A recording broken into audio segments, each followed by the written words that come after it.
लोकसभा चुनाव में आए नतीजों के बाद भाजपा अब तक विपक्ष के निशाने पर थी, पर आरएसएस के बयानों ने मानो जलते कोयले में पेट्रोल डालने का काम कर दिया है। चुनाव में बहुमत से दूर रही भाजपा को लेकर अब मोहन भागवत के बाद आरएसएस नेता इंद्रेश कुमार ने बड़ा बयान दिया। इंद्रेश कुमार ने भाजपा को इशारों में अहंकारी और इंडी गठबंधन को राम विरोधी कह दिया। जिन्होंने राम की भक्ति की पर धीरे धीरे अहंकार आ गया, उस पार्टी को सबसे बड़ी पार्टी घोषित कर दिया और उसका और जो पूरा उसको मत मिलना चाहिए, जो शक्ति मिलनी चाहिए, वो भगवान ने अहंकार के कारण दिया। जिन्होंने राम का विरोध किया उनमें से किसी को भी शक्ति नहीं थी, सब मिलकर भी नंबर 1 नहीं बने, नंबर 2 पर खड़े कर दिए। इसलिए प्रभु का न्याय बड़ा विचित्र नहीं है, बड़ा सत्य है, बड़ा आनंददायक है। इसलिए जिस पार्टी ने भक्ति की, अहंकार आया, उसको 241 पर रोक दिया, पर सबसे बड़ी बना दी। जिनके अंदर राम की अनास्था थी, अश्रद्धा थी, और उनको सबको मिलकर 234 पर रोक दिया। कहा तुम्हारी अनास्था का यही दंड तुम्हें है कि तुम सफल नहीं हो सकते। इसलिए जो राम की भक्ति करे तो निरअहंकार करे, और जो राम का विरोध करे उसका कल्याण अपने आप है, प्रभु नहीं बिगाड़ता। जो अहंकारी बना उसे 241 पर रोक दिया, और जिनके अंदर राम के प्रति आस्था नहीं थी उन सबको मिलकर 234 पर ही रोक दिया। ये बयान उस वक्त आया है जब हाल ही में मोहन भागवत ने मणिपुर के मामले का जिक्र किया था, जिसके बाद राजनीति चरम पर है।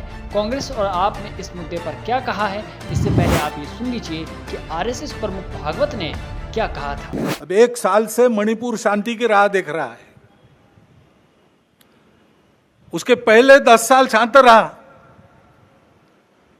पुराना गन कल्चर समाप्त हो गया ऐसा लगा, और अचानक जो कलह वहां पर उपज गया या उपजाया गया, उसकी आग में अभी तक जल रहा है, त्राही त्राही कर रहा है। कौन उस पर ध्यान देगा? अब भागवत और इंद्रेश के बयान के बाद विपक्षी पार्टियों को भी बोलने का मौका मिल चुका है। आप सांसद संजय सिंह ने कहा है कि मां ने बेटे का और बेटे ने मां का त्याग करने का फैसला कर लिया है। ये तीनों बातें ये साबित करती हैं कि आरएसएस और बीजेपी के बीच मां बेटे का झगड़ा शुरू हो गया है, और अब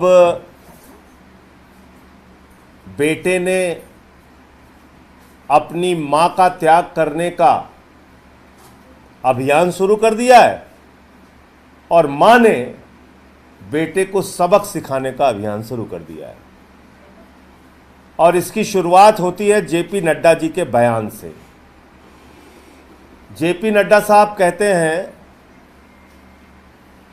कि जो अटल जी की बीजेपी थी उसको तो आरएसएस की जरूरत थी, मोदी जी की जो बीजेपी है इसको आरएसएस की जरूरत नहीं है। ये किसी और का नहीं, भारतीय जनता पार्टी के राष्ट्रीय अध्यक्ष आदरणीय जेपी नड्डा जी का बयान है। उसके बाद चुनाव का परिणाम आता है, 240 सीट पे बीजेपी रुक जाती है, बहुमत का आंकड़ा नहीं पाती है, वैसाखी की सरकार चलाती है। भागवत जी का बयान आता है, मणिपुर 1 साल से शांति की राह देख रहा है, मणिपुर में हिंसा जारी है, उस पर कोई कार्रवाई नहीं की गई। फिर उनका बयान आता है कि जो संघ का स्वयंसेवक होता है वो अहंकारी नहीं होता। फिर इंद्रेश कुमार जी का बयान आता है कि अहंकार के कारण जनता ने सबक सिखाया। ये तीनों बातें क्या साबित करती हैं? कि विपक्ष के लोगों के मुद्दे 100% सही थे। जहां आपने बीजेपी पर तंज कसा तो वहीं कांग्रेस ने आरएसएस पर ही तंज कसा। कांग्रेस नेता पवन खेड़ा ने कहा कि आरएसएस को कौन गंभीरता से लेता है। कौन गंभीरता से लेता है आरएसएस को? मोदी जी खुद तो लेते नहीं, तो हम क्यों लें? जब बोलने का समय था तब बोला होता तो सब गंभीरता से लेते। तब आप चुप रहे, सत्ता के मजे आप भी लूट रहे थे। हर जिले में, हर राज्य में आरएसएस के कार्यालय बन रहे थे, तब तो आप चुप रहे।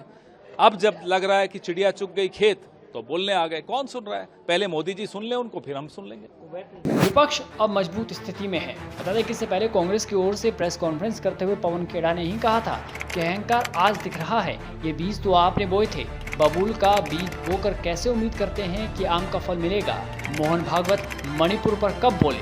अब बोल रहे हैं जब पीएम मोदी ने उन्हें अप्रासंगिक बना दिया है। जाहिर है कि विपक्ष अब मजबूत स्थिति में है। वहीं पीएम मोदी के सामने सबसे बड़ी चुनौती है गठबंधन की सरकार चलाने को लेकर, और इस चुनौती से पहले संघ प्रमुख और इंद्रेश कुमार ने जिस प्रकार से बीजेपी पर खुलेआम हमला बोला है, उससे लगता है कि अब आरएसएस आर या पार के मूड में है। हालांकि जेपी नड्डा के अलावा बीजेपी के किसी और नेता ने आरएसएस को लेकर कोई टिप्पणी नहीं की है।